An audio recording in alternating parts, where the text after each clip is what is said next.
Hello students, BCom second year के लिए income tax paper के अंतर्गत unit third business and profession में आज मैं doctor Sneha Babel, assistant professor accountancy and business statistics, government Meera girls college Udaipur, आप लोगों को बतलाऊंगी कि किस तरीके से सर्टन इन्फॉर्मेशन के द्वारा हम किसी भी बिजनेस या प्रोफेशन की बिजनेस एंड प्रोफेशन हेड की इनकम कैलकुलेट कर सकते हैं। तो उसका क्या प्रोविज़न होता है वो आज हम देखेंगे।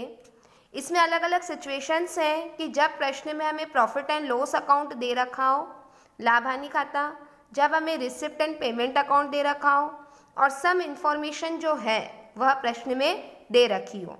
इन अलग अलग सिचुएशंस में जो है वो हम करेंगे। इसी के साथ स्टूडेंट्स, अब तक मैंने आपको एक्सपेंडिचर अलाउड और disallowed according to the nature of expenses मैंने आपको बता दिया। Special expenses allowed subject to certain conditions, जैसे कि expenses disallowed in proportion of private use, Bharat से बाहर अथवा अनिवासी व्यक्ति को चुकाया गया वेतन। Expenses payment to relative is disallowed, अगर अधिक पेमेंट होता है रिलेटिव को। 10,000 रुपये से अधिक के भुगतान प्राप्तकर्ता के खाते में जमा होने वाले चेक या प्राप्तकर्ता के खाते में जमा होने वाले ड्राफ्ट या इलेक्ट्रॉनिक माध्यम से होने पर ही स्वीकृत होंगे। भुगतान प्रस्तुत करने पर ही स्वीकृत व्यय होंगे। साझेदारों को ब्याज की कटौती 12% की दर तक सीमित होगी। तो ये अलग अलग जो प्रोविजंस थे स्टूडेंट्स वो आप लोगों के साथ मैंने डिस्कस करे। पार्टली एग्रीकल्चरल इनकम के अंतर्गत भी हमने जो है वह देखा कि ऐसे एक्सपेंस जब रबड़ होगा तो 65% एग्रीकल्चर इनकम, कॉफ़ी में 75%, चाय में 60% और अन्य उद्योगों में पृथक रूप से निर्मित होगी। और अब हम एक्सपेंसेस जो है वो एक्सप्रेसली डिसअलाउड हैं, उसके अंतर्गत है कि भाई कुल कर योग्य आय में सम्मिलित न होने वाले आय के संबंध में किए गए व्यय, अनुसंधान हेतु दानों के अतिरिक्त अन्य दानों पर कटौती नहीं मिलती, राजनीतिक पार्टी की पत्रिका अथवा सेमिनियर में विज्ञापन, निजी व्यय, उद्गम स्थान पर कर की कटौती न करने पर अस्वीकृत व्यय, प्रत्यक्ष कर, फ्रिंज बेनिफिट टैक्स, साझेदारी संस्था को निर्धारित दर एवं पारिश्रमिक से अधिक अस्वीकृत होगा, व्यक्तियों के समुदाय के लिए सदस्यों को दिया गया ब्याज एवं पारिश्रमिक अस्वीकृत होगा, रिश्तेदारों को सामान्य से अधिक भुगतान, 20,000 से अधिक का भुगतान खाते में जमा होने वाले चेक अथवा ड्राफ्ट से न करने पर पूरा व्यय अस्वीकृत होगा, पूंजीगत व्यय, पूंजीगत हानि, अर्थदंड एवं कानूनी व्यय और अवैध व्यय। तो situation where business receipt will be gross up, बीमा व्यवसाय से प्राप्त कमीशन 15,000 से अधिक होने पर 5% की दर से कटौती होगी, यानी प्राप्त कमीशन अपने आप में 95 है तो 100 कितना होगा। लॉटरी के टिकट में कमीशन 15,000 से अधिक होने पर 5%, 30,000 से अधिक तकनीकी एवं पेशागत सेवाओं से प्राप्त होने पर 10%, ठेकेदार से 1% होता है। तो ये अलग अलग सिचुएशंस थी। अब स्टूडेंट हम पढ़ते हैं कि कब जो है वह व्यवसाय और पेशे से आय की गणना की जाएगी। यदि लाभ हानि खाता या आय व्यय खाता दिया गया है तो अस्वीकृत व्यय जो है दिए गए लाभ में जोड़ दिए जाएंगे और यदि व्यय कम या अधिक स्वीकृत हो तो लिखे गए व्यय जोड़ देंगे और स्वीकृत व्यय घटा देंगे। जो अलाउड एक्सपेंडिचर है वो आपको अलाउड करना है, मतलब माइनस करना है, और जो डिसअलाउड है उसे ऐड कर दो। यदि व्यावसायिक आय नहीं लिखी गई है तो जोड़ दो। कोई इनकम जो है वो टैक्सेबल नहीं हुई है तो अब जोड़ दो। स्वीकृत व्यय नहीं लिखे हैं तो अब घटा दो। यदि कोई आय करमुक्त है अथवा व्यवसाय से आय नहीं है तो ऐसी आय लिखी होने पर घटा देंगे। इनकम जो है वो इस हेड में टैक्सेबल नहीं है तो यहाँ से हटा देंगे। यदि रिसिप्ट एंड पेमेंट दे रखा हो तो ऐसी दशा में नए सिरे से लाभ की गणना करेंगे, परंतु यदि खाते रोकड़ आधार पर रखे जाएं तो देय व्यय तथा अर्जित आय को ध्यान में नहीं रखेंगे। यदि प्रश्न में केवल सूचनाएं ही दी गई हो तो उन सूचनाओं के आधार पर व्यवसाय की आय ज्ञात करेंगे।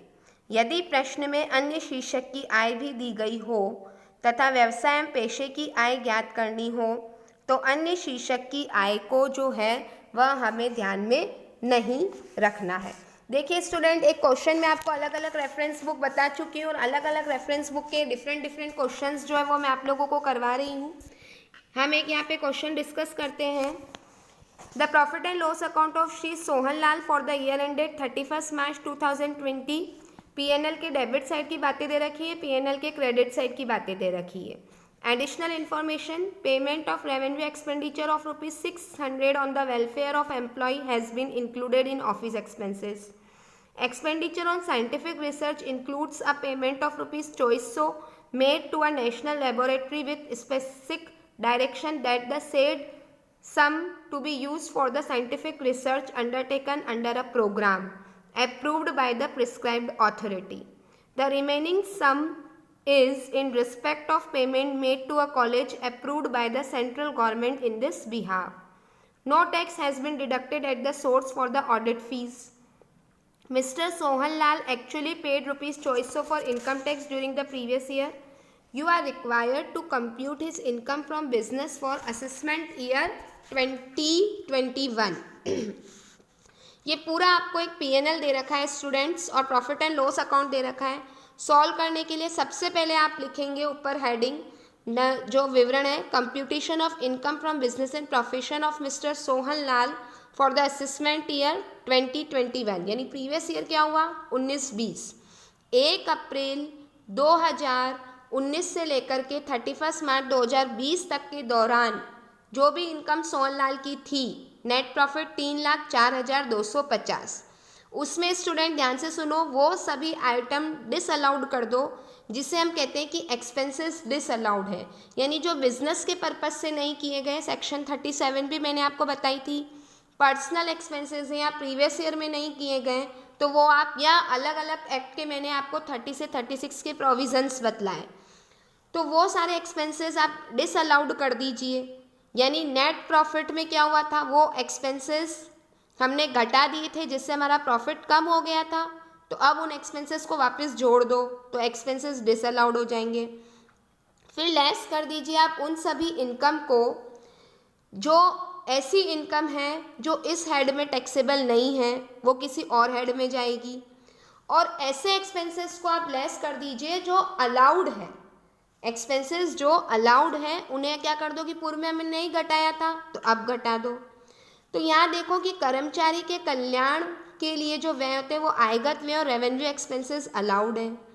राष्ट्रीय प्रयोगशाला को किए गए भुगतान के संबंध में 50% की अतिरिक्त कटौती दी जाती है, यानी 100 रुपये तो खर्च करो तो 150 रुपये की छूट मिलेगी।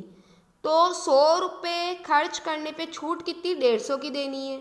तथा विश्वविद्यालय, महाविद्यालय, अनुसंधान संस्था या अन्य संस्था को वैज्ञानिक अनुसंधान के लिए किए गए भुगतान के संबंध में 50% की अतिरिक्त कटौती का प्रावधान है। आयकर का प्रावधान एवं आयकर का भुगतान दोनों ही अस्वीकृत होते हैं, अतः संपूर्ण प्रावधान अस्वीकृत होगा, चाहे भुगतान करें अथवा नहीं। अंकेक्षण शुल्क में से उद्गम स्थान पर कर की कटौती नहीं की गई है। अंकेक्षण शुल्क, अतः धारा 40A(1) के अनुसार इस राशि का 30% क्या कर लिया जाएगा, अस्वीकृत। तो देखिए नेट प्रॉफिट में item disallowed, house hold expenses, provision for income tax, contribution to unapproved gratuity fund, loss on sale of investment, reserve for bad debts, contribution to UPF, provision for depreciation and 30% of audit fee, ये सब तो disallowed हो गए। अब ऐसी income जो इस head में टैक्सेबल नहीं है तो यहाँ के प्रॉफिट कम होगा, यानी माइनस करनी है। Interest from government securities, income from subletting और डिविडेंड, ये सब अदर सोर्सेज में जाती है। फिर हम लेस करेंगे extra deduction for scientific research, 2400 रुपये अपने आप में 100 पे, तो 50 पे कितना होगा, एक तो ये क्योंकि 100 रुपये तो हम ऑलरेडी अलाउड कर चुके हैं, प्लस 1800 अपने आप में 100 पे है तो 50 पे कितना होगा 2100 रुपये। इन सब की जब हम टोटल करते तो वो कहलाती है income from business and profession. तो स्टूडेंट इस तरीके से जब भी प्रॉफिट एंड लॉस अकाउंट अगर प्रश्न में दे रखा है तो इस तरीके से आप एक्सपेंसेस को अलाउड और डिसअलाउड करके और इनकम को उसमें आपको इनकम टैक्सेबल करनी है और वो करनी है डिसअलाउड, जो यहाँ टैक्सेबल नहीं हो। टुडेज असाइनमेंट जो है वो आप लोगों के लिए यही है कि ये क्वेश्चन मैं आप लोगों को दे रही हूँ मेसर्स राधेलाल एंड सन्स का, जो कि कोटा में गेहूं के व्यापारी है। ये पूरा क्वेश्चन आप अच्छे से रीड करेंगे, इसका आंसर नोट डाउन कर लो स्टूडेंट। इसका आंसर रहेगा 57,700 रुपये, 57,100। इस पूरे क्वेश्चन को आप अपनी नोटबुक में कंप्लीट करेंगे। ग्रॉस अर्निंग ले लो, ग्रॉस अर्निंग में से एक्सपेंसेस जो अलाउड है वो माइनस कर देना, और जो एक्सपेंसेस डिसअलाउड है वो हमने क्या करा, पहले उन्हें ऐड कर दीजिए, और जो अलाउड है वो माइनस, और इनकम जो यहाँ नहीं दिखानी है उसको हम हटा देंगे। तो टैक्सेबल इनकम आपकी आएगी 57,100, जिससे कि अपनी नोटबुक में कंप्लीट करेंगे। नेक्स्ट क्लास में मैं आपको रिसिप्ट एंड पेमेंट से रिलेटेड क्वेश्चंस भी करवाऊंगी। अपने वर्कबुक में ये क्वेश्चन कंप्लीट करके रखें। Thank you.